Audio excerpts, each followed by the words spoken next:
pernah ngeliat ular? Ular. Nah. Ular. Nah. Oke. Cara Jawane ulo. Dengan ulat. Tahu ulat? Ya. Kalau di kampung saya ono ulo, ono ular. Kalau sekarang di sini kan ular juga gitu. Bisa nggak bedakan ular dengan ulat? Bisa nggak membedakan ulo karo ular? Ya. Bedanya apa, Pak? Sama juga mawadah sama rahmah tadi, cinta sama kasih sayang. Bedanya ulo karo ular ya, Pak? Ular dengan ulat itu bedanya apa? Ulat bikin gatel. Ulat yang bikin gatel itu. Ulat yang bikin gatel. Kalau ular Mati. Mematikan. Menggigit, mematikan. Belum tentu juga ada ular yang nggak mematikan. Banyak. Ular di sawah-sawah itu nggak mematikan. Digoreng juga enak. Yang pasti ular itu lebih panjang daripada ulat lah. Sepanjang-panjangnya ulat nggak bakalan melebihi panjangnya ular.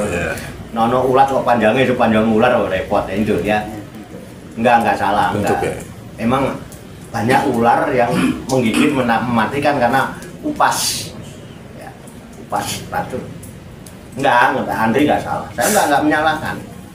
Jawaban Andri, kalau ulat itu gatal kalau tersentuh bulunya ya Pak. Kalau ulat, kalau gigit mematikan. Nah, adalah Pak Sarjono mau jawab ya boleh, tidak salah, jangan takut salah. Hidup ini pedih disalah, sama orang gelem takon, orang gelem jawab, ya pedih salah kan? Itu rasa takut yang salah. Wong urip kok pedih salah, wong menungso ngono salah kok pedih salah. Sama orang gelem takon, pedih salah kan? Emang nek sampean salah kenapa? Di penjara sama saya kan enggak. Toh memang menungso kanggonan salah. Lah iya. Ngomong, saya tahu, sampean tuh takut sama saya. Nanti sama jadi musik loh, dia kan Gusti Allah. Ini membangkitkan kesadaran namanya. Ojo wedi karo aku itu. Gak bakal di penjara. Dan saya belum pernah menghukum ketika sampean salah kan. Kenapa takut? Aman monggo. Tahan jawab kok.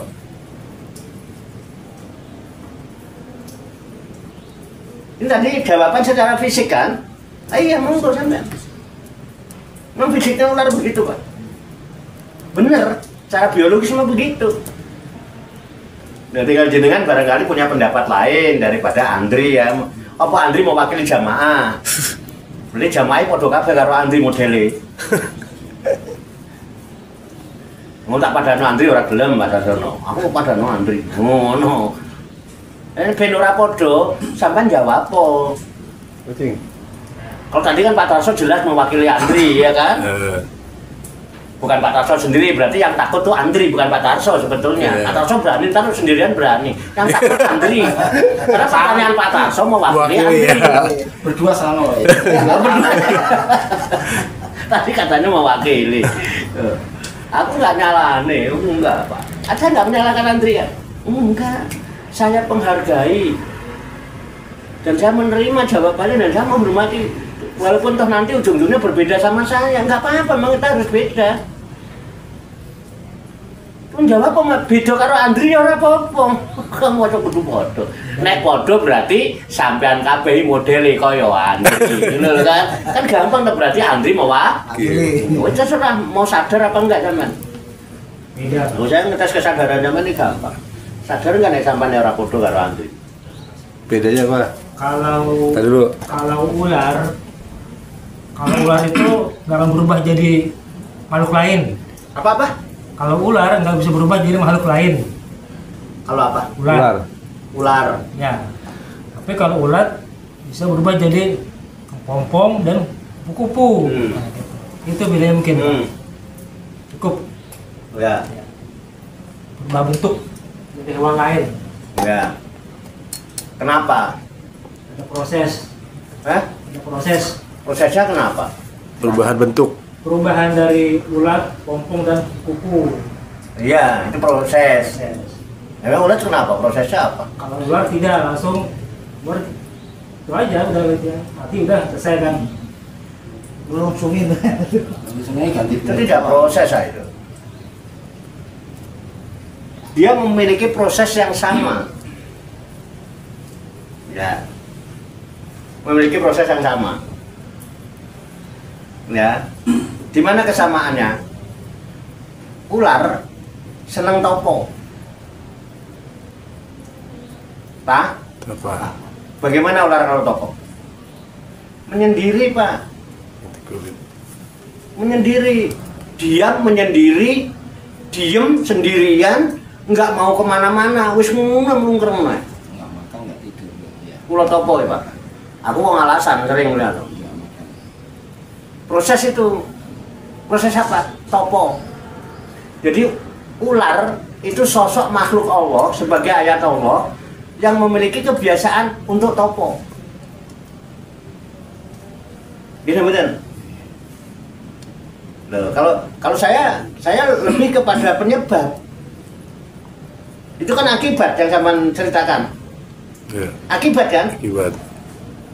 Perubahan menjadi kuku itu kan akibat. Ular itu seneng topo. Ular juga seneng topo. Kalau ular kan kadang-kadang masuk ke dalam gua, pokoknya dia yang penting tidak terganggu untuk diam. Kemudian dia nggak mau kemana-mana. Wis ora mangan, ora ngombe, wis ora apa-apa, Pak. Ora kawin bareng. Nah, awake dhewe kan iso kawin namanya. Topo iso kelikan kawin. Ular nggak kemana-mana, belas itu ular. Ya benar. Bisa diterima ini? Bisa. Kalau ulat sama seneng topo, tapi beda cara toponya, ya kan? Kalau ulat itu, kalau topo Pak, membuat benteng, dia buat benteng, itu benteng Pak, disobek susah loh Pak, gitu? Dia masuk ke dalam situ, sendiri Pak. Pertanyaan saya, ulat ketika dia masuk di tempat itu sendiri, takut apa enggak? Takut enggak Pak dia? Dewean Pak, terus pagi siang malam sampai pagi lagi siang malam Pak. Takut enggak dia? Enggak. Ada temennya enggak? Enggak ada. Ada rasa takut? Enggak. Enggak. Enggak ada rasa takut. Takut lapar? Malah dia nggak makan, nggak minum.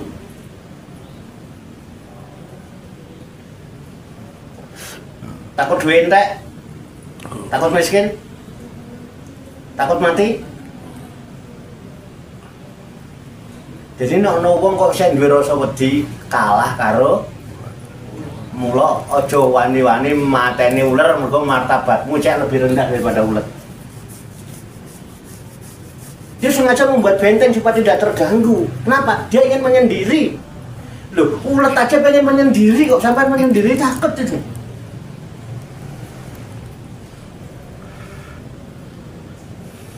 Lihat deh, benteng, orang mangan, orang ngombe. Pernah kita kasihan sama ulet yang lagi begitu? Bawain makanan, masukin ke dalam, bawain air, pernah? Enggak kan? Mati dia, malah berubah Pak. Yang tadinya berbulu, itu berubah jadi mulus Pak. Namanya udah bukan ulet lagi, entung. Itu kalau belum waktunya dipaksa kita sobek, kita itu entung Pak. Dan entung itu kalau kita pegang begini, itu kan ketika kita pegang begini, apa kesannya? Di sini.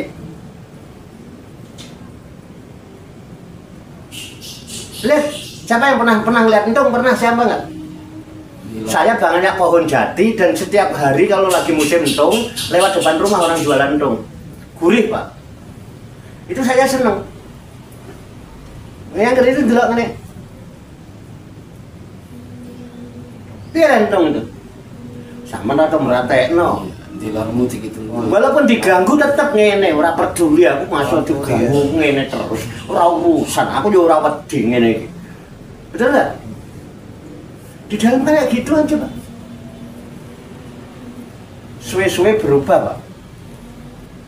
Punya kekuatan untuk membongkar benteng yang tadinya kita nyobek aja nggak kuat, dia mampu keluar. Begitu keluar yang tadinya gremet lagi apa tidak? Enggak. Gremet lagi apa enggak? Ngapain? Terbang, Pak. Ada perubahan? Perubahan. Dia nggak makan, nggak minum, Pak. Mempunyai dhamma, ada perubahan. Yang tadinya cuma gosel-gosel bisa terbang. Dulu waktu gosel-gosel sing dipangan apa? Merusak tanaman. Merusak? Habis tanaman itu dimakan, itu dirusak sama ulat. Tapi begitu sudah berubah jadi kupu-kupu, dia terbang tinggi. Makanannya apa? Menghisap madu. Dan hidupnya bermanfaat bagi makhluk lain. Karena apa? Membantu proses pembuahan. Muncul buah mangga, muncul buah rambutan, muncul buah paya, muncul buah ini. Dari proses apa? Pembuahan yang disalurkan oleh kupu-kupu. Begitu bukan? Zaman belajar di sekolah begitu bukan? Jadi kupu-kupu berubah lebih baik. Podo-podo ramangan rangumbe, sampan poso 30 dino ramangan rangumbe. Perubahan apa yang sudah engkau ciptakan? Halo, jangan terkesima sama saya. Perubahan apa yang sudah engkau ciptakan? Halo, kok kalah karo ulet? Nah, saya tidak ingin membandingkan antara ulet dengan jenengan. Teman ini karena ayat Allah ambil hikmah. Karena yang dibandingkan bukan itu. Jadi yang dilihat yang lain aja. Buat bandingkan sama apa Pak bedanya ulet dengan diri saya gitu maksudnya. Karena ini pertanyaannya ulet sama ular, ya udah ular aja. Ular ya topo. Sama, satu kaul mengatakan 40 hari, satu kaul menyatakan 36 hari ya. Sama topo, nggak makan, nggak minum, diem, nggak kemana-mana. Tapi ular, begitu selesai topo, kulitnya copot Pak. Kulitnya copot. Jenenge melungsung. Berubah jadi apa? Jadi muda. Berubah jadi apa? Ular yang Mereka muda. Berubah apa tidak? Enggak. Tetap ular tapi ular. ular yang Podo-podo topo, podo-podo ngibadah, sing ular tetap jadi ular, yang kupu-kupu berubah, yang ulet berubah jadi kupu-kupu. Bagaimana dengan kita? Jangan-jangan kita ibadahnya kaya ulo, apa kaya ulet?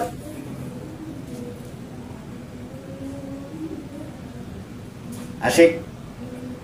Asik nggak? Ada hikmah? ada. Bisa dipastikan? Mau dibuktikan? Sudah. Keren nggak? Keren. Ya betul. Ayo kita berubah. Ojo kelemar-kelemar terus. Gremet aja. Kupu terbang tuh. Pakai sayapnya untuk terbang. Udah punya sayap sekarang. Dulu gremet kan nggak punya sayap. Kan udah proses. Udah punya sayap sekarang. Terbanglah. Halo. Sadarlah. Kita bukan kupu-kupu. Lebih mulia dari kupu-kupu. Perubahan yang kita ciptakan harus lebih besar dari perubahan yang itu. Kalau kupu-kupu manfaat dengan untuk pohon-pohon makhluk lain selain dari binatang, apa yang sudah kita lakukan yang bermanfaat untuk sesama? Untuk sesama dulu aja. Ayo cinta dan kasih sayang ini kita tebar kepada sesama manusia, bahkan kepada sesama makhluk Tuhan, ya binatang, ya tumbuh-tumbuhan. Taman kita harus lebih baik. Begitu ya, lebih subur. Pribun Mas Arsono. Wah ini iya dong. Sound systemnya harus lebih bagus. bensin adzan suarane cetha, sing khotbah suarane cetha, aja ngoak gulak-guluk lagi anak mati. Ciptakan perubahan itu. Pripun, Pak? Materi khotbah kualitasnya ditingkatkan. Ya Allah, ya ini tukang ngajar Quran, menyampaikan Al-Quran aja masih harusnya udah nggak perlu pakai apa-apa. Buat tiap hari ngajarin Quran, membahas Quran aja masih melintar-melintir. Ya kan? Ayo berubah.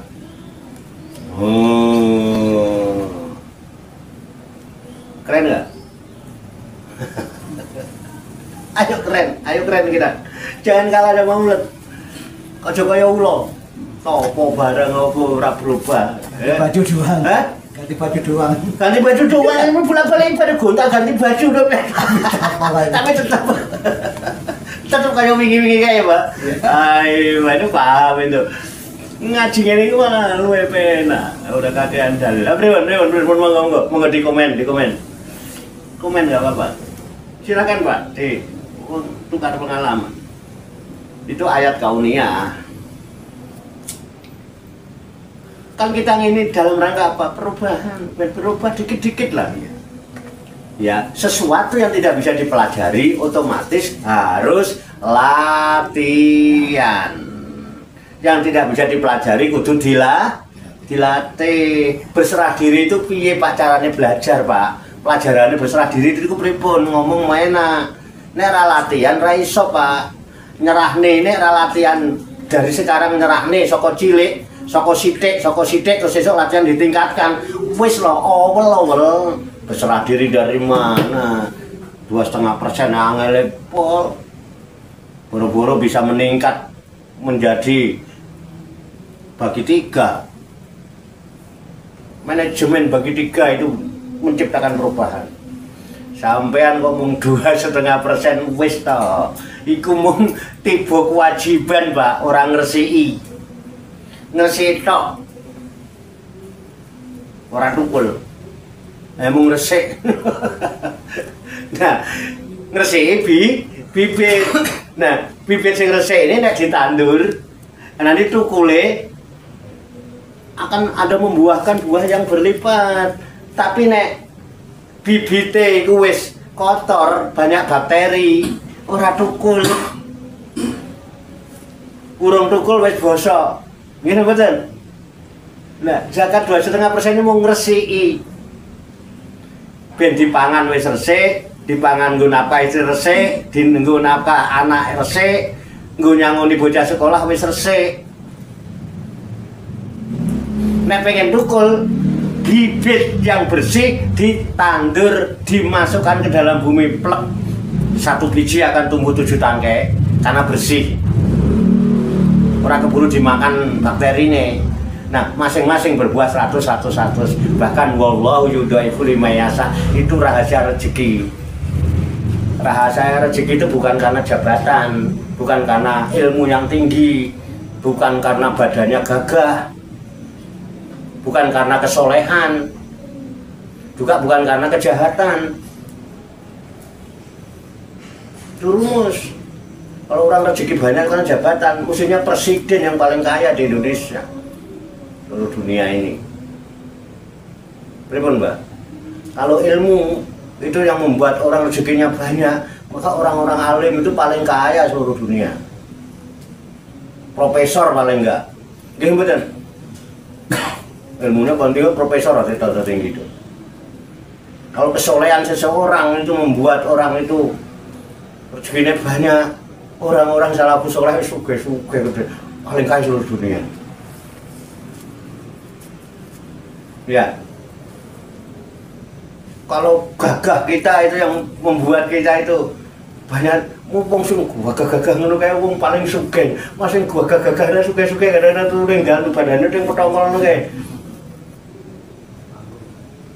Kalau kerja keras itu yang membuat kita rezekinya banyak, mestinya tukang-tukang panggul, tukang ngeliin pasir kan kudu lebih paling kaya. Di rahasia rezeki itu urusan kita dengan Tuhan.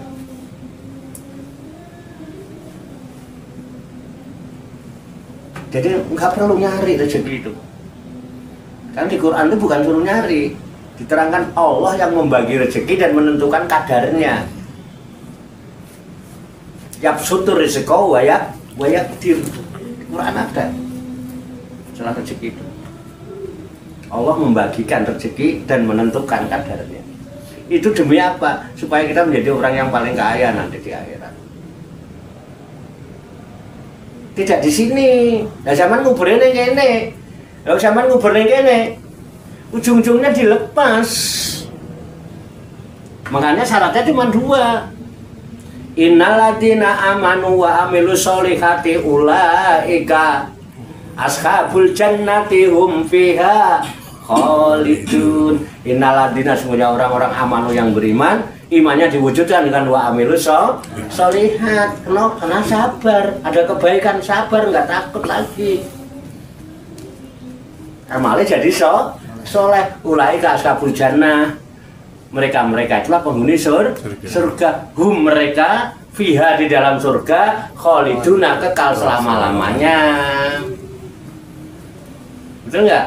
Makanya semelarat-melaratnya orang di kolong jagat ini, semiskin-miskinnya orang di dunia ini, kalau dia beriman dan beramal soleh, dia akan menjadi orang yang kaya di akhirat. Dalilnya tadi, sekaya-kayanya orang di dunia ini, sekonglomerat-konglomeratnya orang di kolong jagat ini, kalau dia kafir, dia tidak beriman, tidak beramal soleh, dia akan menjadi orang yang paling melarat di akhirat. Innalladzina kafaru wa kadzabu bi ayatina ulaika ashabun nar hum fiha khalidun. Ya kan? Sekaya-kayanya orang, sekonglomerat-konglomeratnya orang hidup di alam dunia ini, kalau dia kafir, mendustakan ayat-ayat Allah, dia menjadi orang yang paling melarat di akhirat.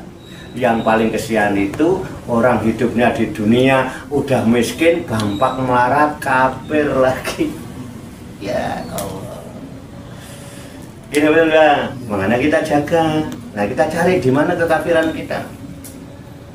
Mengingkari ayat Allah. Allah jelas bahwa mimma razaqnahum yunfikun, alladzina yunfikuna fi sarra'i wa dharra'i. Masih apa melepas? Wa mimma, dan dari apa saja, razaqnahum, yang aku rezekikan kepada mereka, yunfikun, mereka infakkan di jalan Allah. Lepas, kembalikan. Punya Allah, bukan punyamu. Pak, kan duitnya nggak banyak. Alladzina yunfikuna fi sarra'i wa dharra. Orang yang berinfak itu baik dalam keadaan dia lapang, banyak duit, maupun dorok dalam keadaan sempit, nggak punya duit. Nggak punya duit kok suruh infak. Loh, nggak ada duit, bisa duit sehat toh. Infakkan kesehatannya. Nggak punya duit, saya masih punya kekuatan fisik. Ini kan rezeki juga Pak, kekuatan ini. Infakkan di jalan Allah. Pak, aku badannya lemes, ya wes sampai saya iso ndonga kok. Paling punya hati untuk berdoa. Berdoa dalam hati. Kan gitu. Gini betul. Fisaroi, Pak. Semua yang dianugerah hidup kita, ayo kita kembalikan, kita lepas dari sekarang. Latihan. Itu namanya menyerahkan. Menyerahkan melepas apa tidak? Nah, digandoli terus menyerahkan enggak? Ngakunya berserah. Boro-boro sama berani berserah diri, yo, merasakan rezeki sedikit yang ngelepel kok. Apalagi pakai komen. Justru itu kita ngajak baik karena kita cinta dan sayang. Barangkali dia lupa, kita ingatkan. Biar orang mau komen apa-apa. Karena yang terbaik hanya untuk itu, bicara yang baik itu. 1, ngajak orang sedekah. 2, ngajak berbuat kebaikan. 3, ayo hidup rukun. Dengan modal apa? 1, dasar cinta dan kasih sayang. Ayo kita saling menerima dan menghormati perbedaan. Sadarlah semua ini pada akhirnya nanti akan kita lepas. Nek ora latihan saka saiki engko kaget mecicil, mana kaget itu. Nek wis latihan biasa. Gini betul.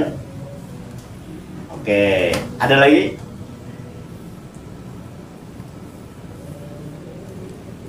Riwan, cekap, cekap ya, cekap. kita akhiri diskusi, ngobrol-ngobrol kita, tukar kawruh, tukar pikiran, ya kan, sharing, tukar pengalaman.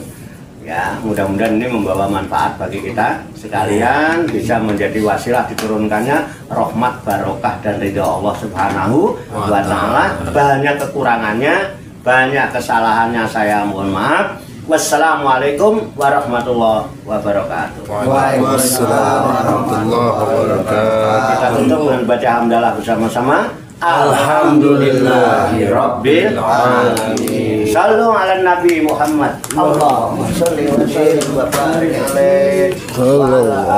Sallallahu ala Muhammad sallallahu alaihi wasallam.